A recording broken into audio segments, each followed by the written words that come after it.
I'm CK. I was looking around the other day for another mixer. I need another mixer out here in the shop, and I came across Frequency Central's Looking Glass mixer. It's a mixer, an inverter, and a patch bay.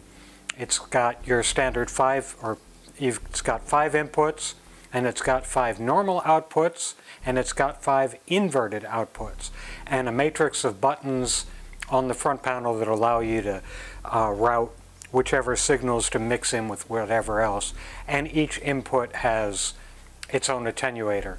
Now, one thing it doesn't have is it doesn't have a master volume, but you can tweak the individual attenuators to get you to that. So we'll put it together, put it in the rack, and see how it works. I hope you enjoy the video. Here's the box. Frequency Central out of Coventry in the UK. I picked this up from thonk.co.uk, which I buy many of my kits from. I don't think this kit is going to be particularly difficult, but I do think there's going to be a lot of soldering. So let's get the box ready for recycling. And, oh gosh, things are just kind of out there. Here's a bunch of pin headers. Oh, look at this. A bunch of 10K surface mount resistors. I think this is the first Frequency Central kit I've done with surface mount. And we've got a bunch of 100K resistors. And here's more surface mount 100K resistors. Wow, there's a lot of resistors. Let's open up the front panel circuit board bag. 2 circuit boards. Let's look at the front panel first. And as I said, there's going to be a lot of stuff. So here are the normal inputs. Here's the inverted outputs. Here's the normal outputs. I believe these are all buttons with LEDs above them. And then there's a bunch of potentiometers to probably attenuate the signal. Let's see what it says here. Ah, the artist is living in the mirror with echoes of himself. Maybe they're showroom dummies. All the values are listed on the board. 2 op amps, TL084s, and 3 op amps, there's a 072. Electrolytic caps, designed by Rick, and PCB by Johnson, which is typical. We've got 500K pots, the input jacks, the output jacks, and all the buttons, even though these are 6-pin buttons. That's interesting. Now where, oh, here we are. Okay. Rick Holt on design, PCB Johnson done. 10K, 10K, 10K surface mount stuff.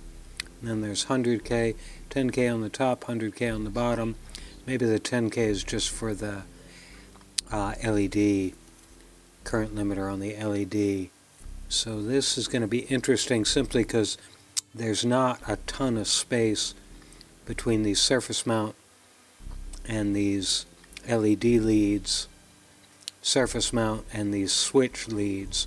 So that will be probably a little bit of a challenge to do. Here's the mechanical stuff, so I'm going to assume this is the buttons, jacks, and LEDs and pots. Yeah, the LEDs are all scattered in here too. So a whole bunch of switch. Oh, that's not a switch. This is a switch. Yeah, they're lockdown switches.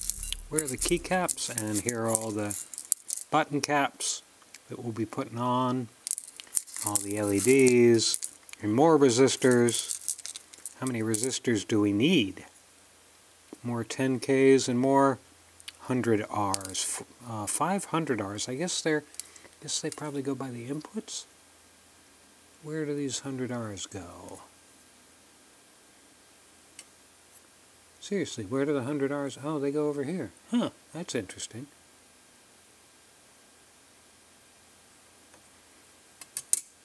I'll move the resistors over into the other parts tray and the LEDs also. So yeah, this is not a particularly complicated build, just a lot of soldering and all those surface mount resistors to do too. But surface mount resistors are probably the easiest surface mount component to do. Oh, and ICs just kind of floating around. Why is this power supply just sitting on my desk? What's going on? What are you for? Oh, I know what you're for. Never mind. But I'm going to pull all the LEDs out of here, as I said, because I want to keep mechanical and electronic components separated if I can. And I'll toss the op amps over into this bucket.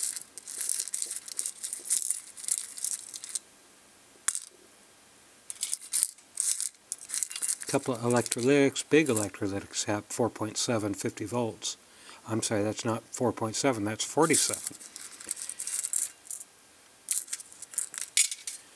Again, I'd like to keep my mechanical bits separated from the electronic bits if I can. Frequency Central usually does too. I don't know why they did it. They bagged it this way.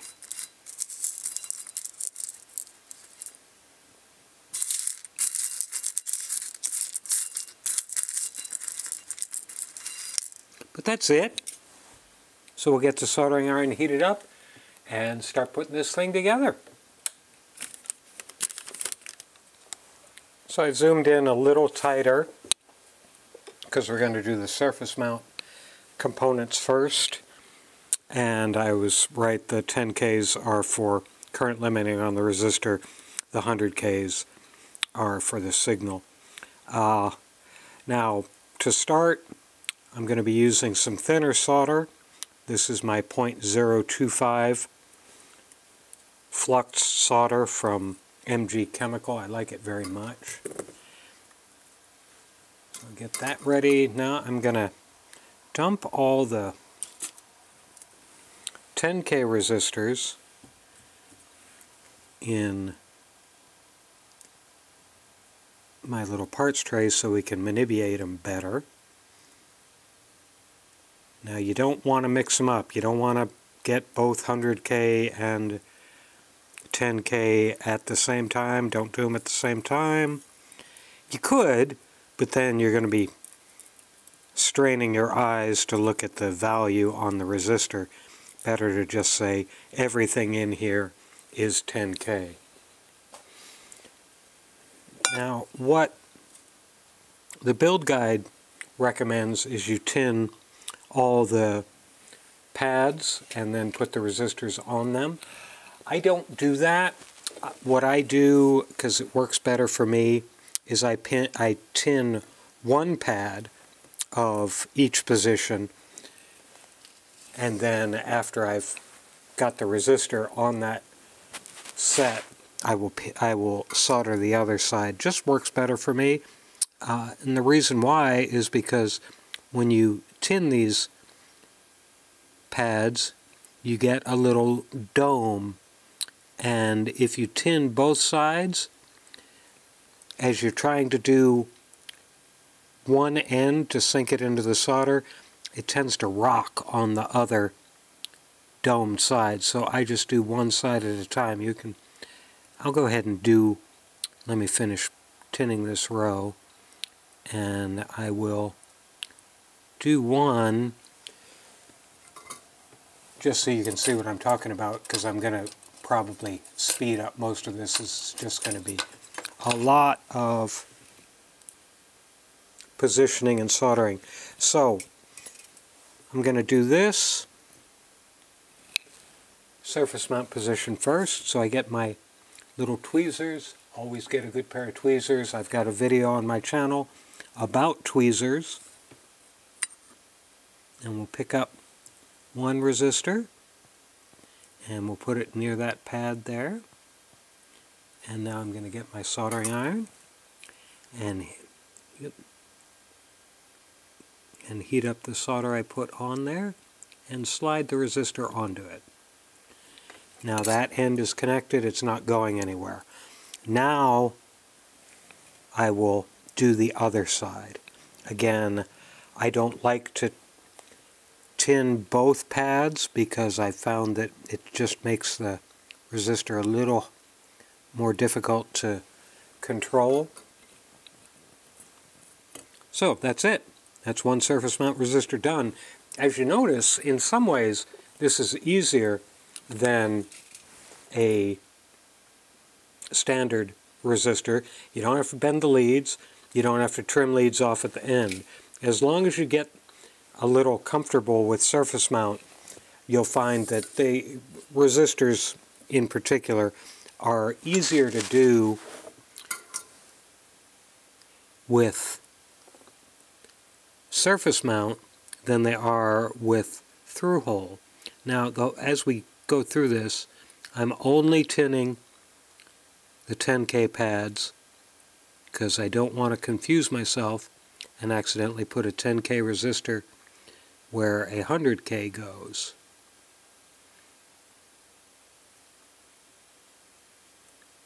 And at this point, I will probably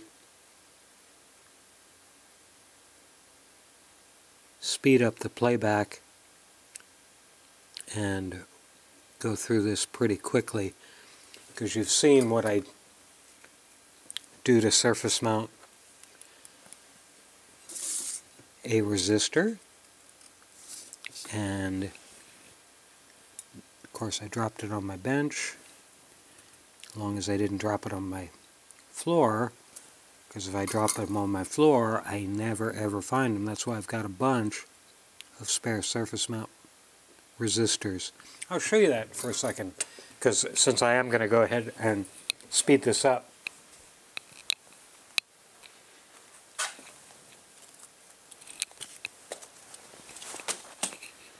So we may as well have something more additional content. This is from Amazon. It's a book of surface mount resistors, like 20, 25 of each value, lots and lots of them. And then here are some, I'm not sure what these are. What is in the back here? Diodes? Oh no, they're capacitors. I have capacitors in here too. Okay. Oh, we've got some ICs. We've got some op-amps, inductors. I didn't even know that. I only bought this for the resistors. This costs about 50 bucks.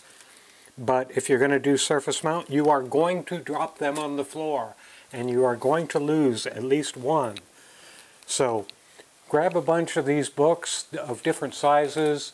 1206, 805, 603. Just so you have everything you'll need, because there's nothing worse than dropping a surface mount resistor, never being able to find it, and not being able to finish. So since I did that one, I'll go through this one more time. I sunk that one in to its little solder ball, and now I just do that side. All done, all quick and easy. So now I'm going to go ahead and, as I said, speed up the playback, probably cut out some of this, and while I'm putting all these surface mount resistors on, I will be listening to The Tale of the Invisible City of Kitsa, the suite by Rimsky-Korsakov on WQXR FM, their app on my iPad. Best classical music station in the world.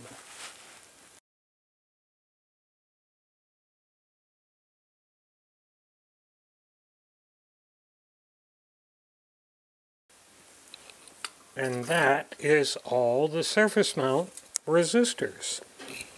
Not bad at all. Didn't take, it probably took half the time if they had been through hole. And by the way, they gave us one extra 1K and 2 extra 100Ks. So if you did drop one, it won't be crisis. Now I'm going to go, since there's so many, I'm going to go through with my index card and look at each one, Make sure they're all on. Make sure both ends are soldered. And make sure the solder joints look good.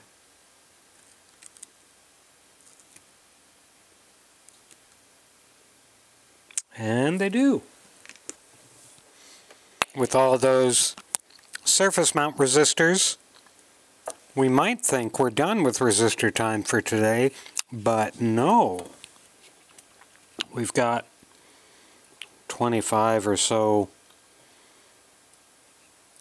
through-hole resistors to put on, so let's get going with resistor time part 2.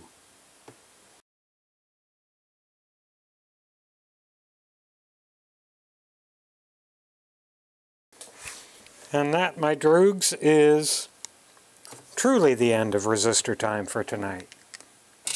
Next step, we'll put the IC sockets on.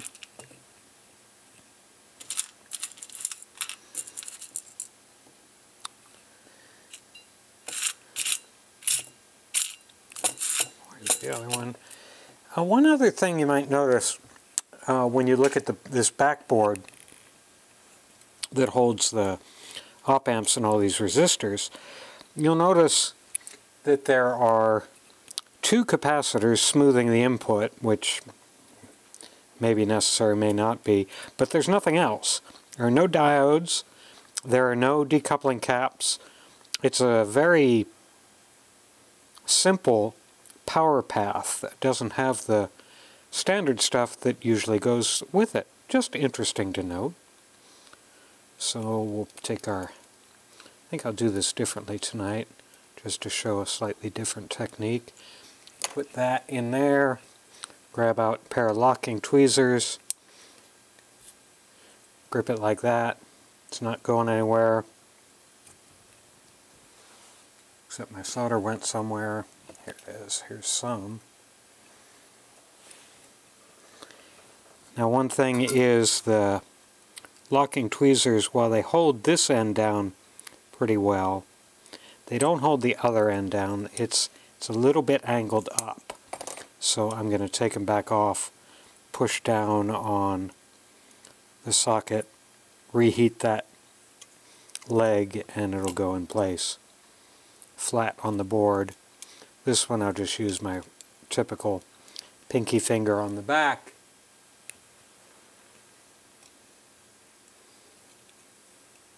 Solder one leg. And I'll do the same for the little guy, the 072.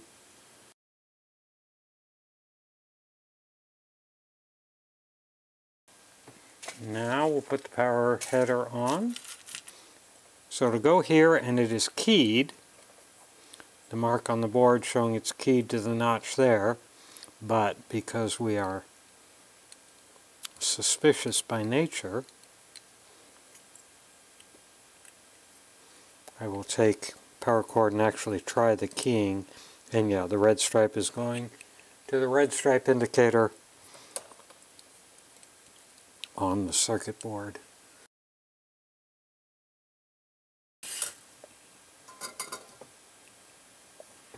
Now, the 2 electrolytics that are smoothing the incoming power.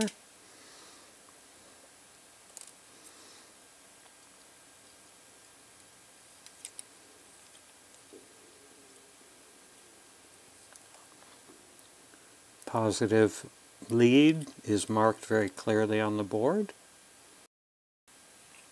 Now we're going to put the male headers on this board.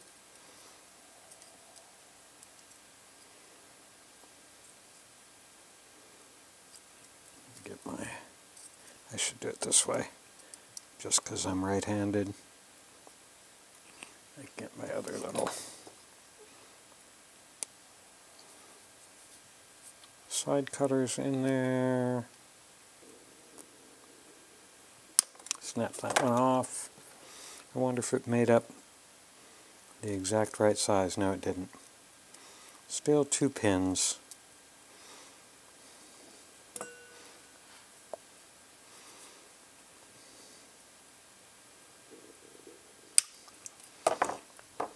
I'm going to lay this flat again.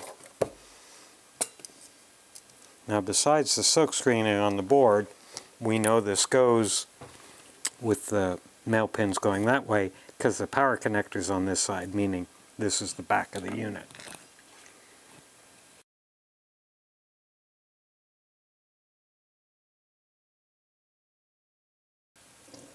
Now we've got a whole bunch of switches that we'll be doing here.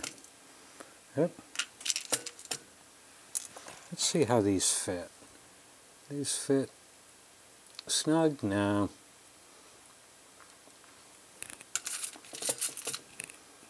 We'll do what we like to do on this, and actually what he's recommending too, but it's what we typically do. Hold on, come on, get in there. Who's bent? Who's bent? You're bent.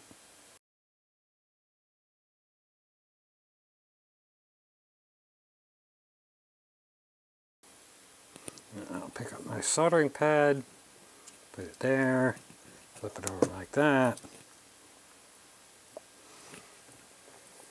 You can use a piece of index card or something else if you don't have a soldering pad like this.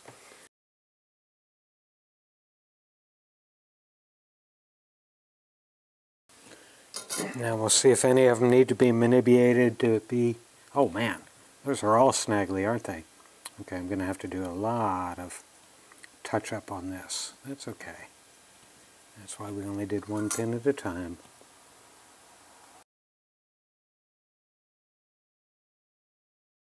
I'm going to put the front panel on it momentarily.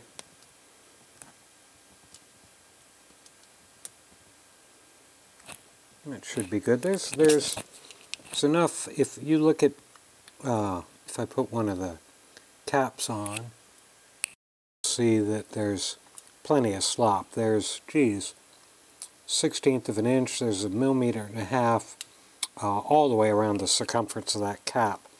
So you're not going to have to worry about getting it absolutely precise. It's not super close tolerance. Now I'm going to do, so there's 25 pins, or switches, and I did one leg on each, and they're all 6 legs. That leaves 5 per, so that's 25 times 5. That's 125 solder points I'm going to do, and I'm going to give the cameras a rest while I'm doing that. All the switches are on.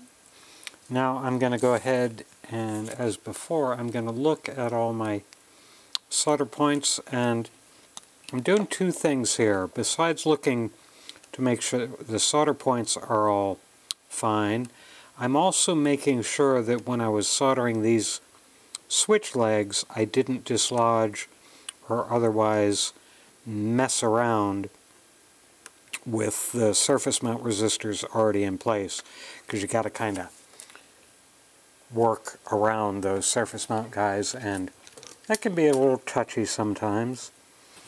You can accidentally brush your soldering iron against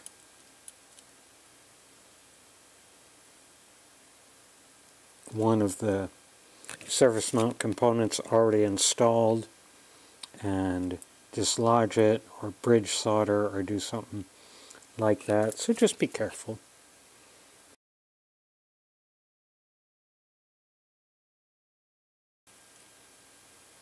We're going to lay the front panel on so we can get them all the sockets aligned. And what I'm going to do is I'm going to solder one pin on this socket over here with it flat on the board. And I'm going to go to the opposite end of the board, squeezing it together with my ring finger and my middle finger, and do that again there. And then I'm going to take a panel nut for each of them and try and get it on right. Why am I not getting this on right?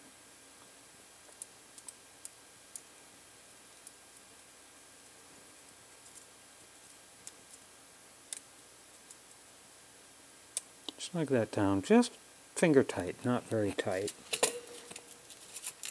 Then go to the one did on the other end.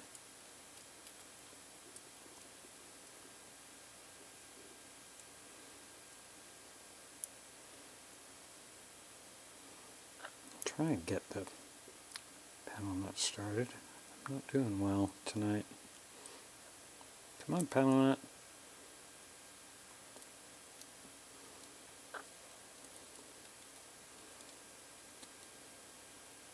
Okay, that gets everybody positioned, nothing's rattling around. And now, another 3 times 15, which is something or other. I can't figure that out. That kind of arithmetic's beyond me. Solder points to do.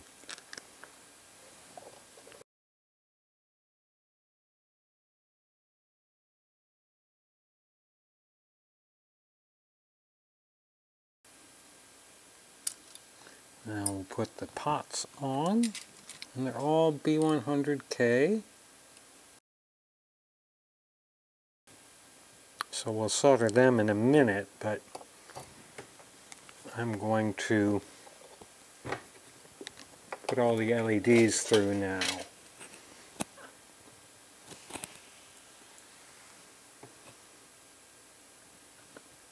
So the square pad is the negative or cathode side, flat spot side. So you've got 2 ways to tell. You can use the square pad for negative, or you can look at the silk screening on the board and you can see the flat side indicated on the silk screen also.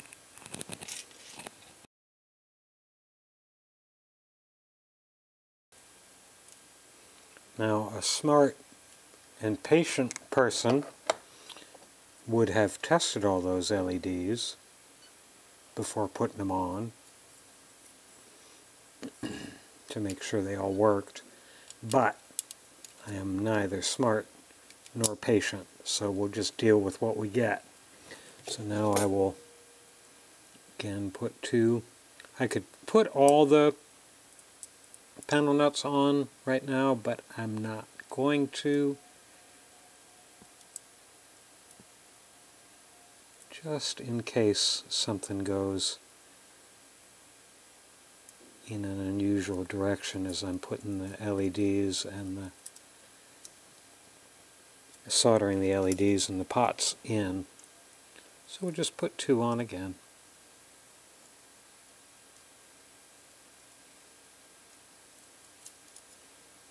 Now, of course, another way to check polarity and make sure you've got everything right is all the long legs should be facing each other. Now I'm going to spend a little time manipulating these LEDs into their holes. Oh, they don't really go through. Oh, that's interesting. They don't actually go through. Well, some of them do. What the hey? Oh, I see. Some of them are. That's kind of funny.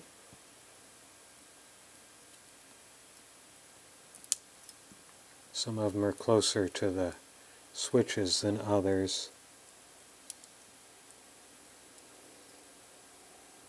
Which makes it a little more challenging to get them in.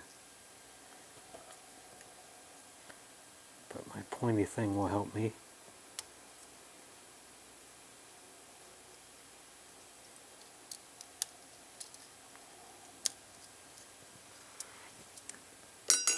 They're a tight fit. The switches were not a tight fit, but these are a tight fit.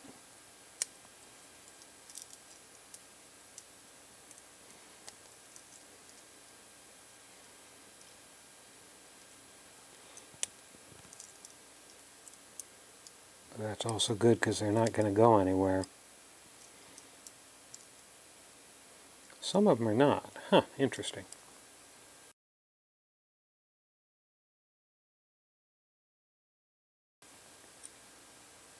And they are all in and so on, and as I was before I interrupted myself, you can then of course look all the way down the line of the leads, and all the long leads should be in the same place. Of course, if you got it wrong, all of them wrong, then that would just indicate that you got all of them wrong instead of just a couple of them wrong. So it's not a guarantee that they're incorrect, but it's a good way to take a look. Okay, I'm going to solder all these leads and the potentiometers. And I'm going to give the cameras a rest again. I decided to come back live for a minute to show you what I'm doing here, my technique on this. All the LED legs are here, and they're very close to each other, and there's other components like the surface mount components and so on.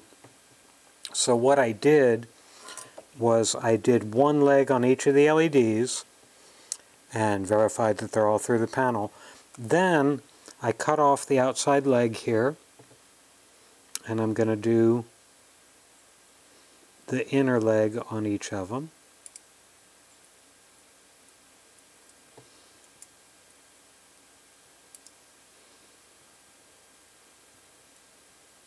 And then I'm going to cut off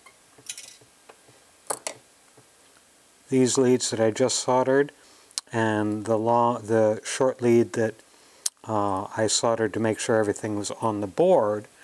Because what I'm doing is I'm making sure I'm not trying to reach around all this stuff. So I'm going from right to left and trimming off as I go, so I'm not fighting the legs that are already installed. Now we have an unimpeded access with the iron to the next line of resistors we want to solder in. I mean LEDs we want to solder down. So we'll take the front panel off one more time.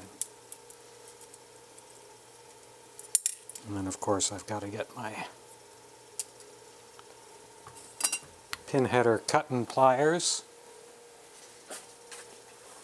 because the female pin headers are harder to cut with the small pliers than the male pin headers. So let's see what we got here. We put that in there,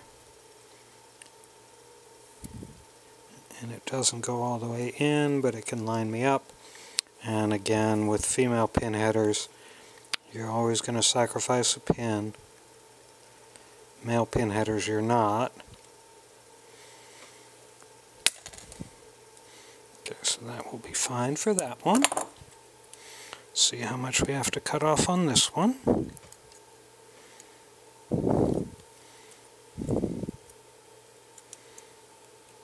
Oh, just one pin. So be careful not to cut too much. And there we go. Now we're all set for soldering. Just double checking. Yep, I got all the pins. Why are you acting up over here, buddy? Participate.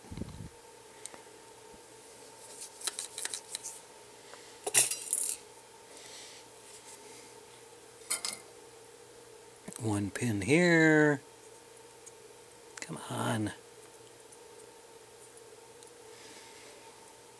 One pin down here. Okay, let's see how perpendicular. That's kind of perpendicular, but not quite. That's better. This one is pretty perpendicular. I'm going to go ahead and match them up.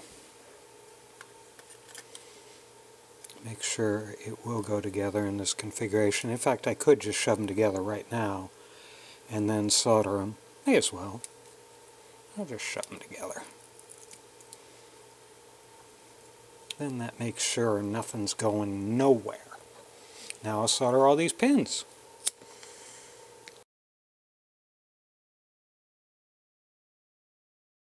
Now, the next time if I build another one of these, I think I would probably put these female pin headers on before I did anything else on the top, simply because I'm a little concerned about getting these LEDs back in their holes smoothly enough. Oh, no, they all went in. Good. Never mind. My concern was not justified. Now I'm going to put the panel nuts on for final.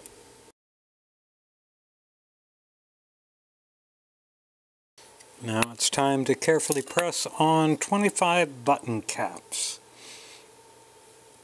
They're rectangular, so you got to get them lined up right. And I'm not always very good at this.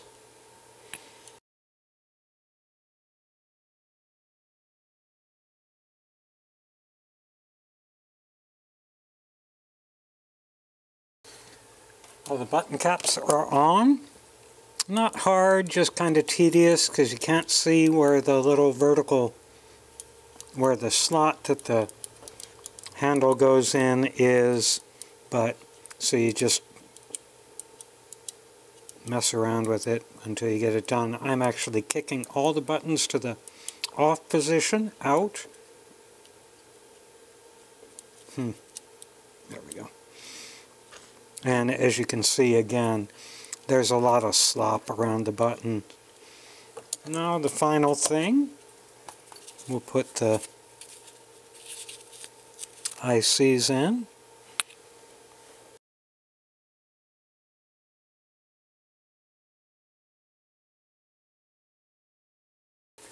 So that is that. Here's the front, side, the back, other side, top, and bottom. Now we'll put it in the rack and play with it. Let's see how this little beast performs now. Now I've got an even VCO from Bufaco and a performance VCO from that guy. I did a video on this. And, oh, Look Mom No Computer. I'm sorry, I was distracted. Going into inputs 1 and 2. And I've got this LFO going into input number 3. So let's bring up the scope. And the top line is normal. The yellow line is normal. The bottom line, the magenta line, is inverted. So just for fun, because it's the fundamental thing of this, let's put the LFO in. And I've got it going relatively slowly. I'll turn up the amplitude. And as you can see, that's inverted. So you can feed an LFO in there and pull the different sides out, and you get a great little inverted wave. That can be very useful. So I'm going to take that back out, and now I'm going to connect number 2 and number 3 together, and I've got my output going to, this is the normal output. Let me turn on the sequencer. I'll turn up the gain a little bit on all of them.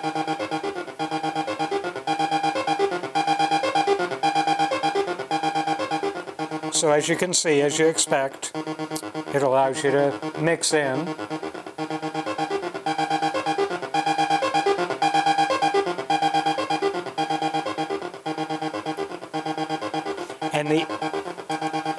And the inversion doesn't matter so much on a sine wave that I'm feeding these both from. Let me go ahead and put a triangle on the even VCO output.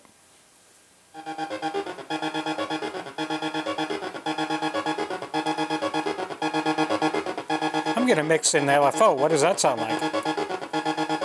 Oh, look at that. That's pretty wacky. I don't even know what that means. Let me take it down some. Then bring the LFO back in. And look at that crossover. Wow. That's really neat. Turn this down again. Now, what else can I do here? Because, again, that's basically what it does. And you can, of course, send any signal out to, you can matrix it any way you feel like. When the light is on, that input is going both to the inverted and to the normal. I'm going to do this for a second. I'm going to drop the number 1. No, that's, oh wait, is that what I'm sorry, my cables are confusing me. Okay, that looks interesting. Let me turn the, okay, what did I do?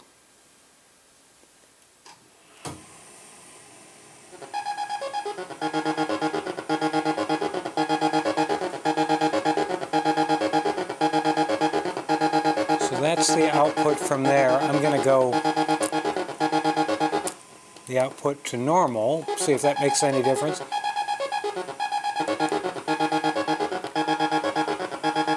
With both of them, I'm going to pull the VCO out of it, or LFO out of it.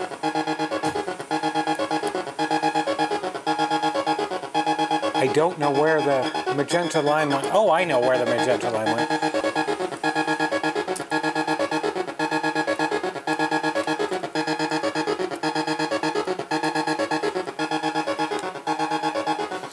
Now they're both coming out of the normal input.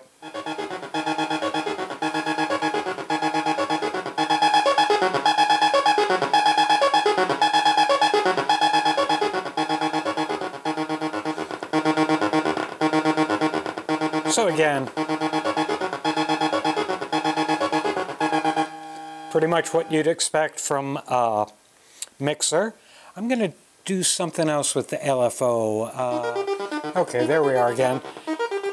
So now I've got the Bufaco LFO, just normal output. Now I'm going to take the output from the LFO, which you can see is the yellow line on top. Find myself another cable because I'm very confused as to where I am right now. Is there a free cable there?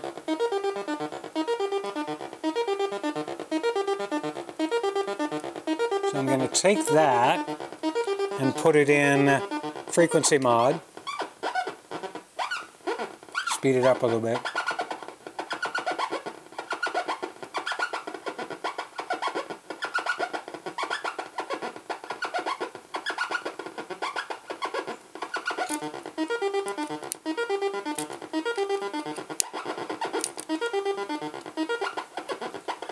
So that's frequency mod.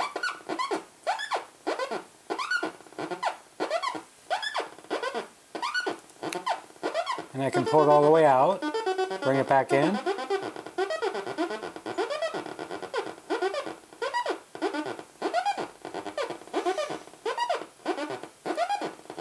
We'll go ahead and do that inverted, which again doesn't make much difference.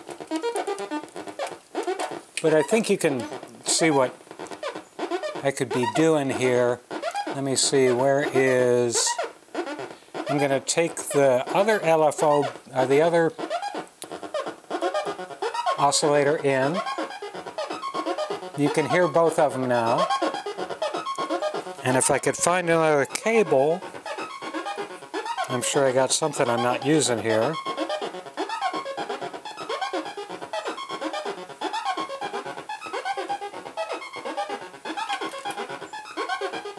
I'm going to take the inverted option on that one and put it into frequency mod on the other LFO. Can you hear the difference there?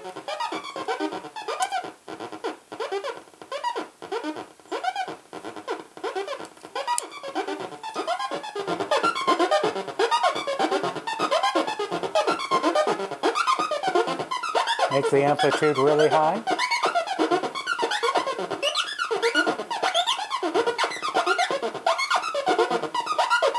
And then I'm going to increase these as much as I can. I turned the volume down a little bit.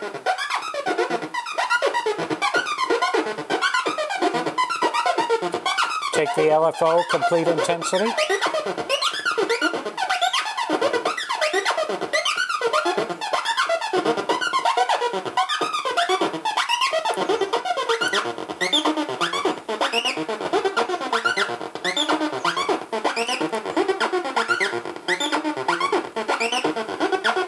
So that's what it does. Again, as a mixer, it's pretty straightforward. It's nice to be able to gang a bunch of inputs together down one run, so I can have, maybe if I have 5 oscillators in here. I thought I had a drum machine here. No, I don't. If I had 5 oscillators going in, I could pair them up any way I wanted,